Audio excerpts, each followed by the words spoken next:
একটা বিশ্বসেরা অলরাউন্ডারের কাছে মানুষ কি এটা আশা করে? তো আপনাকে বলি, আজকের দিনে সেলফি কমন ব্যাপার, যেটা প্রতিটা ক্রিকেট ভক্তদের কাছে ছোট ছোট অনেক খুশির একটা ব্যাপার। তো আমি আপনাকে বলি, বাংলাদেশের টিমটাই শুধু সাকিবুল হাসান না, আপনি যদি বাংলাদেশের ক্রিকেট টিমটাকে ভালোভাবে দেখেন তাহলে সাকিবুল হাসানের থেকেও বড় বড় ক্রিকেটার পেয়ে যাবেন। যেমন ধরে নিন মুস্তাফিজুর রহমান, সে আইপিএল কাঁপাচ্ছে, কিন্তু তাদেরকে তো দেখে মনে হয় যে তারা খুব ভালো মনের মানুষ। তো আপনাকে বলি, ইন্টারনেটের মধ্যে সাকিবুল হাসানের একটা ভিডিও ভাইরাল হয়েছে, যেটার জন্য প্রতিটা মানুষ বলছে যে আচ্ছা, বিশ্বসেরা অলরাউন্ডারের কাছে কি এটা মানুষ আশা করে, না এটা তাকে শোভা পায়। আর আপনি যদি ভেবে থাকেন যে সাকিবুল হাসান এটাই ফার্স্ট করেছে, এমন কিন্তু না। এর আগে সাকিবুল হাসানের হিস্টোরি অনেক লম্বা, অনেক বড়।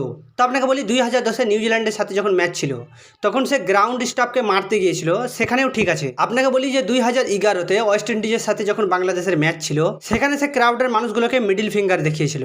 আপনি একবার ভেবে দেখুন তো, সেখানে অন্য কোনো দেশের মানুষ ছিল না, সেখানে শুধুমাত্র বাংলাদেশের মানুষ ছিল। এবার আপনাকে বলি, 2014 সালে ঢাকায় যে ম্যাচটা ছিল, সেখানেও সে ক্যামেরাম্যানের সাথে খারাপ ব্যবহার করে এবং খারাপ আচার আচরণ করে, যার কারণে তার ফাইনও হয়েছিল। তারপর আর একটা আপনাকে বলি তো, বাংলাদেশের টিমে নতুন কোচ এসেছিল 2014 সালে জুলাই মান্থের দিকে। সেখানেও সাকিবুল হাসান কিন্তু মেসেজ করে বলে দিয়েছিল যে আমি ট্রেনিং মেনিং করতে পারবো না, আমি এত ক্রিকেট খেলেছি যে আমাকে ট্রেনিং করার দরকারই নেই। সেখানে সে এইসব টেক্সট করে, মানে এইসব SMS করে সে CPL খেলতে চলে গিয়েছিল। তারপর বাংলাদেশের ক্রিকেট বোর্ড সাকিবুল হাসানকে কল করলো এবং সব কিছু ইনভেস্টিগেটের পর দেখা গেল যে সাকিবুল হাসান এইসব করেছে, যার কারণে তাকে 6 মাসের জন্য ব্যান করা হয়েছিল।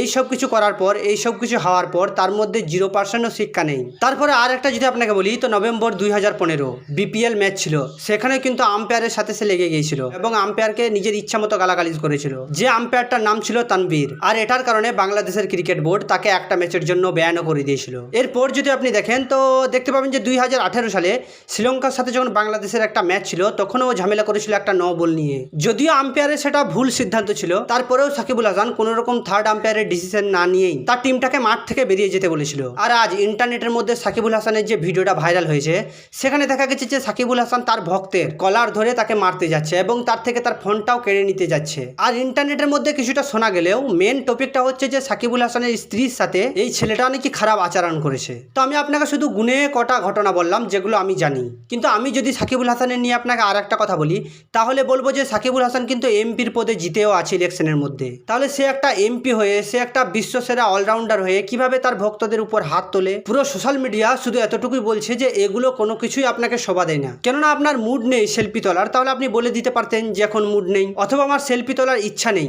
সেটা না করে আপনি তার গলার মধ্যে ধরে তাকে মারার চেষ্টা করে, তার ফোনটাকে কেড়ে নেওয়ার চেষ্টা করে। এটা আপনার কি মনে হয়? আপনার কি মনে হয়? আপনার সিদ্ধান্তটা কি? এটা আমি আপনার কাছেই জানতে চাই, কেননা আমিও আপনার মতো একটা মানুষ। আমি আপনাকে বলি, বিশ্বে যতজন ক্রিকেট ভক্তরা আছে, তারা যদি ক্রিকেট গ্রাউন্ডের মধ্যে যায়, তাহলে আপনি ভেবে থাকবেন যে India, Pakistan, Bangladesh, New Zealand, Australia, England, এই সব দেশের কোনো ভালো প্লেয়ারকে দেখলে আপনার মনে কি হয়? যে আমি ওই ভালো প্লেয়ারটার সাথে একটা সেলফি তুলি। ঠিক আমিও যেমন বাংলাদেশের তাসকিন আহমেদের অনেক বড় একটা ফান, অনেক বড় একটা ভক্ত, তো আমারও মনে হয় যে আমিও ওকে পেলে হয়তো সেলফি তুলতাম। তাহলে সে কি আমার সাথে এমন ব্যবহার করবে যেটা সাকিবুল হাসান করেছে? তো আমি আপনাকে শুধু এতটুকু জিজ্ঞেস করতে চাই যে সাকিবুল হাসানকে ঠিক করেছে? তো চলুন দেখা হচ্ছে পরের ভিডিওতে। আপনি যদি আমার চ্যানেলে নতুন হয়ে থাকেন তো দয়া করে একটা সাবস্ক্রাইব করে যাবেন, আর ভিডিওটা যদি আপনাকে ভালো লেগে থাকে তো একটা লাইকও করে যাবেন।